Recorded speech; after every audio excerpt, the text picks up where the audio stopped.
Bonjour chers auditeurs, permettez-moi d'abord de remercier infiniment l'Association des vétérinaires privés du Niger qui ont organisé ce webinaire qui est intitulé La grippe aviaire, quelle alternative face à cette pathologie qui est récurrente. Donc tout naturellement, ce cours devrait être animé par des microbiologistes. Et j'aurais bien voulu que ce soit le professeur Riana Alambeji ou docteur Mourou Moukela ou docteur Fatih ou docteur Abdelkarim le Belge. Mais qu'à cela ne tienne, je ferai autant que faire se peut pour animer ce cours. Donc, tout naturellement, je vous propose un plan en 12 points où on va parler de la synonymie, de la définition, de l'importance de la grippe aviaire, de sa répartition géographique. On va parler un temps soit peu de la situation épidémiologique de la grippe au Niger. Nous parlerons de l'étiologie, de la transmission, de la clinique, du diagnostic biologique, du traitement éventuel, particulièrement dans le cas de la grippe zoonotique. Nous parlerons aussi de la prévention et de la législation au Niger et enfin, on terminera par une conclusion. En termes de synonymie, on parle de peste aviaire ou d'influenza aviaire ou de grippe aviaire et de nos jours, vous trouverez des nouvelles terminologies comme l'Ebola du poulet. Qui dit peste dit une forte mortalité. Rappelez-vous de la peste humaine due à Yersinia pestis, de la peste bovine due au Rinderpest virus, de la peste porcine africaine due au virus de la peste porcine africaine qui est un asfivirus, de la peste aviaire qui est due à un orthomyxovirus qui pendant longtemps fut confondu à la maladie de Newcastle qui quant à elle est due à un paramyxovirus. Donc, pour commencer, en définition, nous dirons que la peste aviaire, c'est une maladie infectieuse, contagieuse, qui affecte les animaux domestiques et sauvages, en particulier la poule, qui est due à un myxovirus, qui se traduit sur le plan clinique par des formes septicémiques à localisation respiratoire ou digestive ou nerveuse. Et vous pouvez trouver aussi une forme associée où vous trouverez à la fois des signes respiratoires, des signes digestifs et des signes nerveux. Elle évolue rapidement vers la mort et sur le plan lésionnel, elle est caractérisée par des lésions inflammatoires à dominance hémorragique et ulcéro-nécrotique. Lorsque vous serez appelé à faire l'autopsie de poulet mort de grippe aviaire, la première chose qui va frapper, c'est la congestion de la carcasse, cette couleur rouge qui montre que c'est une pathologie septicémique.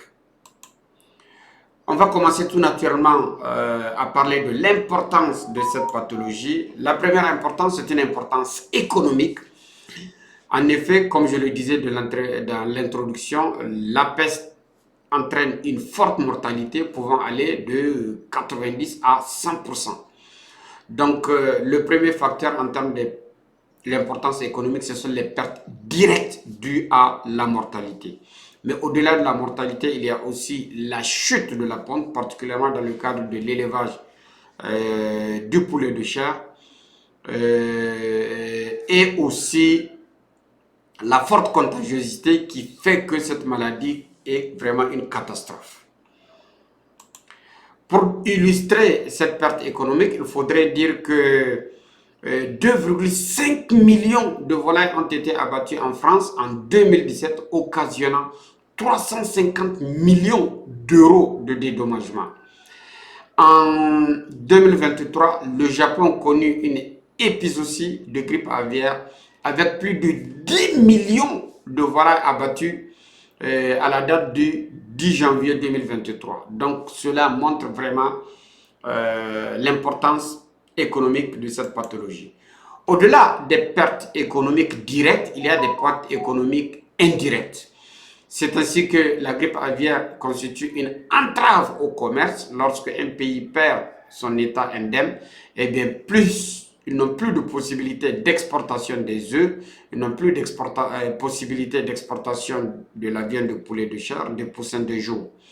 Donc l'agriculture devient pratiquement aussi impossible dans le pays, sans oublier le risque humain. Au niveau international, le pays est estampillé pays contaminé, donc le pays perd son qualificatif d'état indemne et par conséquent, tout investissement dans la filière avicole est pratiquement impossible. En dehors de l'importance économique, il faut dire aussi que la grippe aviaire est une pathologie d'actualité. En effet, depuis mars 2024, le virus de l'influenza aviaire, le sous-type A, H5N1, circule chez les vaches laitières aux États-Unis. Donc, même au niveau du lait, on a pu trouver des grandes quantités de virus dans le lait. Et actuellement, 845 troupeaux dans 16 États des États-Unis ont été contaminés. McDo, qui est le plus grand fast-food au monde, est sur le point d'être en faillite à cause de la grippe aviaire. Il faut dire aussi, toujours dans le cadre de l'importance en termes de maladies d'actualité, donc le cycle biologique de la peste est carrément à revoir, et les États-Unis se posent des questions à savoir comment arrêter la grippe aviaire. Donc, je vais vous montrer le cycle biologique de la grippe aviaire qui devrait être réactualisé. Donc, vous voyez maintenant, le virus circule entre les animaux sauvages qui contaminent le plus souvent les animaux domestiques. Les animaux domestiques contaminent l'homme, l'homme contamine les vaches et au-delà des vaches, même d'autres espèces comme le chat, le chien, les porcs, le furet sont contaminés. Donc, en 2024, des cas de virus H5N1 ont été diagnostiqués au niveau de la vache laitière et avec des transmissions à l'homme, à des dizaines de personnes avec malheureusement un décès. Donc voilà, si on peut dire, le nouveau cycle épidémiologique du virus de la grippe aviaire. Dans le temps, il concernait surtout les animaux domestiques et les animaux qui sont contaminés par les animaux sauvages, en particulier les oiseaux migrateurs. Aujourd'hui, il s'étend à plusieurs espèces. Au-delà de l'importance,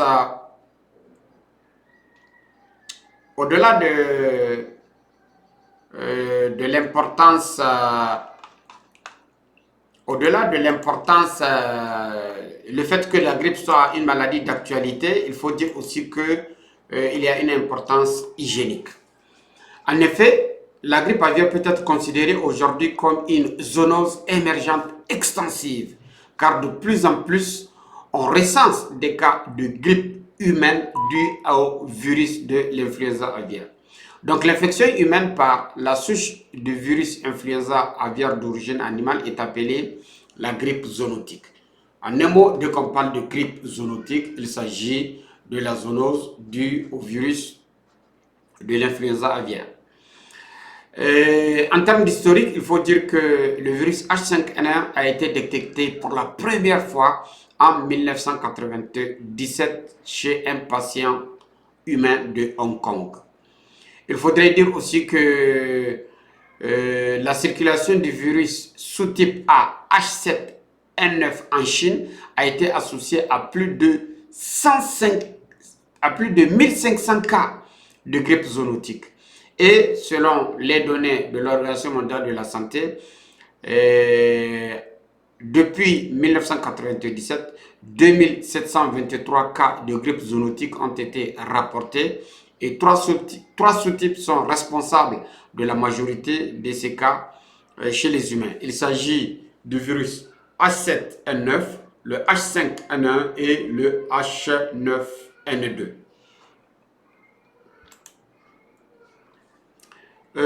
Toujours dans le cadre de cette importance, après l'importance hygiénique, il faut parler aussi de l'importance médicale. Autrement dit, quelle est la gravité des signes chez les personnes qui sont touchées par le virus. Il faut dire que les signes cliniques de l'infection par les virus grippozoonotiques sont comparables à ceux de la grippe saisonnière. Chez les humains, ce qu'on observe le plus souvent, il y a de la fièvre, des maux de tête, de la rhinorrhée, de la toux, de la douleur articulaire et deux fois des conjonctivites. Exceptionnellement, on peut observer des complications de type dyspnée respiratoire ou bien des bronchites. Cependant, à ce jour, il n'y a pas de preuve d'une transmission interhumaine. Autrement dit, pour l'instant, les hommes ne transmettent pas à d'autres hommes les virus grippaux. Le plus souvent, la contagion se fait entre les animaux et ceux qui travaillent avec les animaux. Toujours dans le chapitre importance, on peut parler aussi de l'importance scientifique. En effet, cette pathologie soulève d'importantes questions.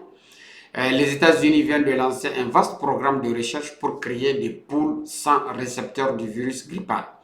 Donc, selon les Américains, ce serait la seule alternative pour mettre fin à cette transmission, à cette expansion de la maladie. En effet, des études ont montré que de nos jours, jusqu'au niveau du Groenland, autrement dit jusqu'au niveau des pôles arctiques, on arrive à trouver des animaux qui sont porteurs du virus grippal. Donc vraiment, c'est carrément une panse aussi s'il faut parler de cela. Il faut aussi noter dans le cadre de l'importance scientifique que le virus a un tropisme changeant et traverse de plus en plus les barrières d'espèces. Cette pathologie qui au début était confinée chez les oiseaux est arrivée au niveau de l'homme et aujourd'hui elle traverse beaucoup de barrières d'espèces pour se retrouver chez les ruminants, chez les carnivores, chez les sudés, chez les visons, chez les furies. Donc vraiment, il y a de plus en plus de barrières d'espèces qui sont traversées par cette pathologie. Donc le virus est en train carrément de changer de tropisme. Il faut dire que la grippe aviaire infecte de plus en plus des mammifères, notamment les cochons, les chats, les vaches, les souris, les ours, les renards. Parlons à présent de la répartition géographique de cette pathologie. Il faudrait dire qu'au début, la maladie persistait surtout en Asie du Sud-Est, en Amérique du Sud et en Afrique. Et c'est ainsi qu'au Niger et au Burkina, on a observé de façon récurrente en 2021, 2022, 2023, 2025 des cas de grippe. Elle était quand même rare de par le passé aux États-Unis et en Europe à cause des efforts de biosécurité, à savoir le bioconfinement et la bioexclusion. Mais, la situation est en train de changer. En effet, les États-Unis sont en crise depuis 2024 avec la contamination des vaches et la contamination du lait de vache. En Europe, on peut donner l'exemple de la France. En effet, face à l'évolution des cas d'influenza aviaire hautement pathogène, dans la faune sauvage et dans les exploitations aviaires, la France est à risque élevé. La France est actuellement en situation de risque élevé et compte à compter du 9 novembre 2024. Et un arrêté a été pris, c'est l'arrêté en date du 31 octobre 2024, qualifiant le niveau de risque en matière d'influenza aviaire hautement pathogène. Il faudrait dire que les facteurs qui expliquent la persistance de cette pathologie dans certaines régions d'Asie, d'Amérique du Sud et d'Afrique, c'est surtout les conditions d'élevage. C'est surtout la promiscuité des sujets dans les élevages. C'est la forte concentration. En effet, lorsqu'on veut réduire la transmission, particulièrement d'un virus qui se transmet par contact direct et par voie aérienne ou respiratoire, la promiscuité est un facteur qui favorise la transmission. Il faut dire aussi que l'influenza aviaire est une menace permanente à cause et permanente pour le commerce international. J'aimerais plutôt dire que l'influenza aviaire est une menace permanente à cause du commerce international. En effet, le fait d'échanger entre les continents, la mondialisation, le fait d'avoir des trafics aériens qui permettent d'apporter du bien, du matériel de l'Asie en Afrique ou de l'Asie en Europe, de l'Europe vers les États-Unis ou des États-Unis vers l'Afrique. Donc les échanges commerciaux internationaux favorisent la transmission de cette pathologie. La mondialisation favorise cette pathologie qui fait qu'aujourd'hui, c'est une menace. Parlons à présent de la situation épidémiologique de la grippe aviaire au Niger. Donc ici, vous avez un tableau qui présente la situation épidémiologique de la grippe au Niger et quels sont les enseignements qu'on peut tirer de ce tableau. Les enseignements sont les suivants. 1. En 2024, les régions qui ont été affectées sont les régions de Niamey, les régions de Tillabéri, les régions de Tawa et les régions de Maradi. En ce qui concerne les virus qui ont été isolés, ce sont tous des virus à influenza aviaire hautement pathogène, en particulier le H9. Les espèces qui sont affectées sont les poulets, les pintades, les oies et les cailles. En 2024, 4326 cas ont été représentent la population qui a été atteinte. Et pour ce qui concerne la morbidité, elle varie de 5 à 100% selon les élevages. En ce qui concerne la mortalité, elle varie de 4 à 97%. Et en ce qui concerne la létalité, elle varie de 31 à 100%. Donc, comme vous voyez, c'est une maladie très létale. Autrement dit, ce sont des virus très virulents, car la létalité exprime la virulence. Mais aussi, c'est une maladie très contagieuse, comme le montre le taux de morbidité. Parlons à présent de l'étiologie. Il faut dire que la grippe aviaire est due à un virus de la famille des orthomyxovirus où il y a 3 sous-types. Il y a le sous-type A qui est le seul qui affecte les oiseaux. Et puis il y a le sous-type B et le sous-type C qui, quant à lui, affecte les humains. Même si de nos jours, on trouve des virus de sous-type A qui affectent l'homme. C'est un virus de petite taille, filtrable, de 70 à 120 micromètres. Il est enveloppé et l'enveloppe a une nature glycoprotéique. Il présente des spicules avec principalement 2 types de spicules. Des spicules de type hémagglutinine nommé H et des spicules de type neuraminidase nommé N. Il y a 16 types d'hémagglutinine et 9 types de neuraminidase, ce qui fait que en faisant les combinaisons, on peut obtenir jusqu'à 144 combinaisons génétiques possibles, comme le H5N1, le H9N7. Et ce sont tous des variants génétiques qui diffèrent par leur séquence génétique, mais aussi qui diffèrent par leur virulence. Et c'est surtout les sous-types H5, H7 et H9 qui sont les plus pathogènes. Donc, ce sont les plus virulents. Et ce sont ces sous-types qui provoquent le plus souvent la grippe zoonotique. C'est un virus à ARN et par conséquent, c'est un virus très mutagène comme tous les virus à ARN. Comme on dit, mieux vaut voir une seule fois que d'entendre plusieurs fois. Donc, je vous présente ici le virus responsable de la grippe aviaire. Donc, nous voyons à la surface les hémagglutinines de type H de couleur rouge et les hémagglutinines de type N de couleur bleue.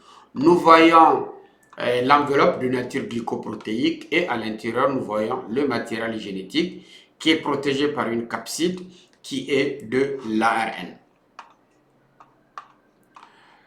Donc, parlons à présent de la transmission. En ce qui concerne la transmission, il existe 2 types de transmission. Il y a la transmission directe et la transmission indirecte. Dans le cas de la transmission directe, c'est surtout les oiseaux sauvages, les oiseaux migrateurs comme les canards, comme les grues, qui le plus souvent contaminent les canards domestiques lorsqu'ils se rencontrent au niveau des étangs. Et puis les canards domestiques, une fois qu'ils rentrent à la maison, ils vont contaminer le poulet. Et le poulet, quant à lui, il va contaminer son éleveur. Pour ce qui est de la contamination indirecte, il y a la contamination indirecte par les objets inanimés et par les objets animés. Vous trouverez cela dans un module que j'ai préparé tout récemment qui est relatif à la technique de prophylaxie générale. Mais d'une façon générale, les chaussures, les vêtements, les véhicules, les fumiers, les eaux des étangs peuvent tous être des facteurs de contagion indirecte. Parlons maintenant de la transmission humaine. Il faut dire que les humains se contaminent essentiellement lors d'un contact rapproché avec des animaux infectés. Et ce, lors de l'abattage, lors du déplumage des oiseaux ou bien lors de leur contact avec leur sécrétion ou avec leur déjection. Et la contamination peut se faire aussi par un environnement souillé. Théoriquement, cela est acceptable. Supposons que vous partez dans un étang pour vous laver ou pour boire. Si l'étang est contaminé par des oiseaux migrateurs, vous pouvez consommer ou contaminer par des contacts de vos muqueuses pituitaires, la muqueuse buccale ou la muqueuse oculaire. Le virus peut se retrouver également dans le lait des vaches laitières infectées, comme je le disais tout récemment. Donc, des fortes concentrations de virus ont été observées dans le lait. Donc, on peut penser qu'en buvant du lait de vache, on peut se contaminer. Heureusement que la pasteurisation permet de réduire le risque du lait. Des mesures sanitaires ont été prises aux États-Unis pour préférer le lait pasteurisé par rapport au lait frais non pasteurisé. Parlons à présent de la symptomatologie de la grippe chez les animaux. Il faut dire que le temps d'incubation est très court, il varie de 2 à 4 jours. Après cela, on peut observer 3 formes, la forme suraiguë, la forme aiguë et la forme chronique de la grippe aviaire. Dans le cas de la grippe suraiguë, on observe un état typique extrême des oiseaux et en 24 à 48 heures, on peut se retrouver avec 90 à 100% des sujets qui sont morts. Oui, c'est la forme foudroyante et c'est le plus souvent à cette forme que les gens pensent lorsqu'ils parlent de la grippe aviaire.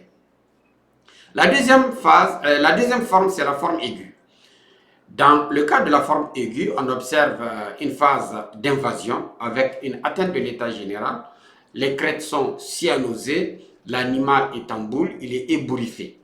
Après cela, il y a une phase d'état avec une localisation du virus, soit au niveau respiratoire, ce qui va se traduire par des signes respiratoires, une localisation digestive, ce qui va se traduire par des signes digestifs, en particulier une diarrhée de couleur verte. D'ailleurs, beaucoup d'éleveurs parlent de la maladie de couleur verte, c'est la grippe. Et lorsqu'il y a une localisation nerveuse, on va trouver des signes nerveux comme de l'épilepsie, de l'incoordination motrice, des crises convulsivantes, des tournis. Et cette évolution de la phase aiguë, elle évolue le plus souvent vers la mort, particulièrement dans les formes digestives et les formes respiratoires. Et exceptionnellement, elle évolue vers la guérison avec des séquelles, particulièrement dans le cas de la forme nerveuse. Enfin, il y a la forme chronique, c'est la forme qui est observée en zone dense aussi, qui a une évolution lente. Eh bien, de nos jours, il faut dire qu'en Afrique, que la grippe aviaire a tendance à être enzootique, la maladie a tendance à être permanente ou persistante dans les pays. Donc, comme on dit, mieux vaut voir une seule fois que d'entendre plusieurs fois. Donc là, nous avons des images de la forme suraiguë. Donc, vous voyez, on dirait que nous sommes dans un cimetière. Les sujets sont pratiquement tous morts. On ne trouve qu'un ou deux. Dans le cadre des formes respiratoires, on peut observer un gonflement de la tête, une sécrétion du mucus par voie nasale, ce qui explique ces traces de mucus qui sont évacuées. L'animal n'arrive pas à respirer, il est obligé d'ouvrir le bec, donc il respire par le bec. Les yeux sont gonflés avec des écoulements, donc écoulement par le bec, par le nez, par les yeux. Donc comme on dit, catarrhale sévirale. Et là, c'est l'occasion de parler, comme je le disais dans l'introduction, la pathologie fut pendant longtemps confondu à la maladie de Newcastle qu'on appelle traditionnellement chez nous Kwatou. En effet, les villageois, dès qu'ils entendent après le crépuscule une poule qui fait quat en essayant d'évacuer les encombrements bronchiques, ils savent que c'est un signe pathognomonique de la maladie de Newcastle ou de la grippe aviaire, qui traduit la difficulté de respirer et l'élan pour évacuer le mucus par les voies respiratoires. Donc, on peut observer aussi des signes nerveux qui se traduisent par une paralysie des membres. Donc, vous voyez, l'animal est en décubitus latéral, il ne peut pas marcher et on peut observer déjà ici des pétéchies, des congestions des membres. Donc, au-delà des signes nerveux, si les sujets meurent, vous pouvez observer aussi des lésions. Et parmi les lésions que vous pouvez observer, comme je le disais, le premier signe lésionnel, c'est la congestion de la carcasse. En effet, vous aurez une carcasse qui est complètement rouge. Au niveau des muscles pectoraux superficiels, vous pouvez trouver des taches de congestion, des taches de sang qui montrent qu'il y a une congestion et une atteinte de tous les organes. Au niveau de l'arbre bronchique, vous pouvez observer cette couleur rouge, mais aussi, une fois que vous ouvrez, à l'intérieur, vous pouvez trouver du mucus, qui est l'accumulation des sécrétions bronchiques au niveau de la trachée. Au-delà de l'appareil respiratoire, vous observerez au niveau des autres organes comme le cœur, des pétéchies, la graisse qui n'est plus jaunâtre mais qui est carrément congestionnée. Au niveau du tube digestif, en particulier au niveau du mésentère, vous observerez la congestion et les pétéchies. Au niveau de la rate, vous aurez une rate qui est hypertrophiée parce qu'il y a beaucoup de cadavres en termes de cellules qui sont mortes. Et vous pouvez observer aussi au niveau du foie des signes de nécrose. Au-delà du foie, s'il y a un organe qui est le plus souvent atteint aussi, c'est le pancréas et surtout, ce sont les ovaires.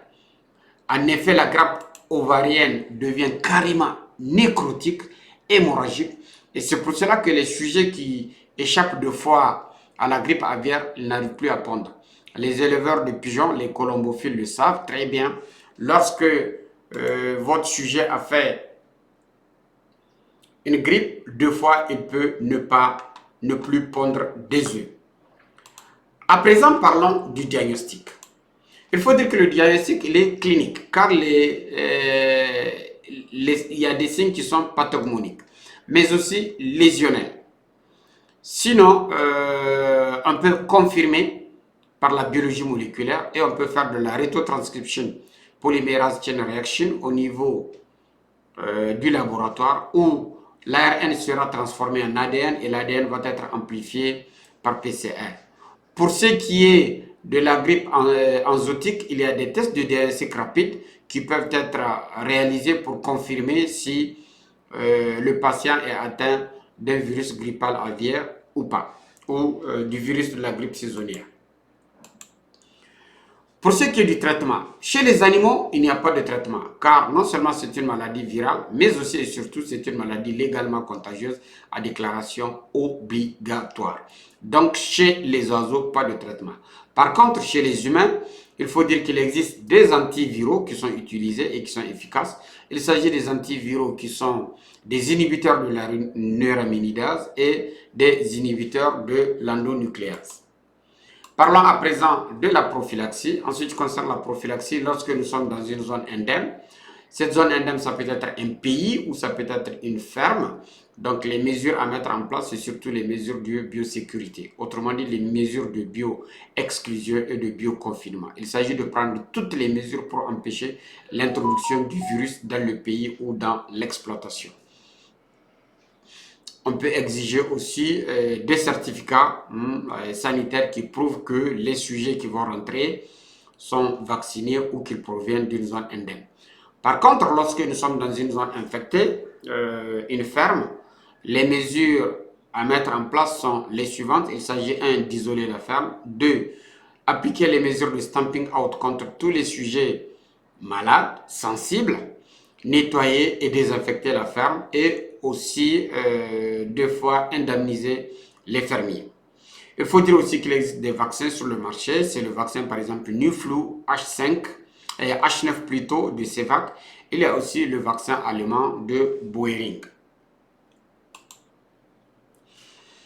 Pour ce qui est de la prévention de la grippe zoonotique, autrement dit, la prévention pour ne pas infecter l'homme. À ce niveau, c'est surtout les mesures ou c'est plutôt l'approche One Health qui devrait être appliquée. Il faudrait qu'il y ait une surveillance de la faune aviaire sauvage, oui. Une proposition qui a toujours été faite par Dr Moreau, mais dont peu comprennent son importance. Oui, il faut mettre des mesures de surveillance de la faune. Il faut prévenir la circulation des animaux domestiques. Oui, l'élevage doit être fait en bâtiment. Il faut une protection précoce, plutôt une détection précoce des foyers. Donc, la rapidité de la mise en évidence d'un foyer va permettre de limiter les dégâts.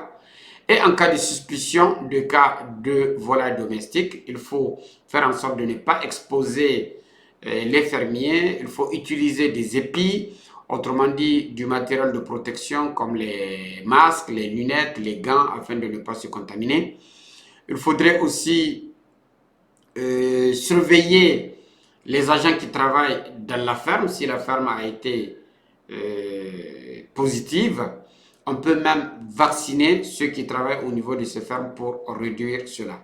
Je rappelle que la grippe zoonotique fait l'objet de déclarations par l'Organisation mondiale de la santé. Donc, une fois que des cas ont été observés, il faut les rapporter à l'OMS.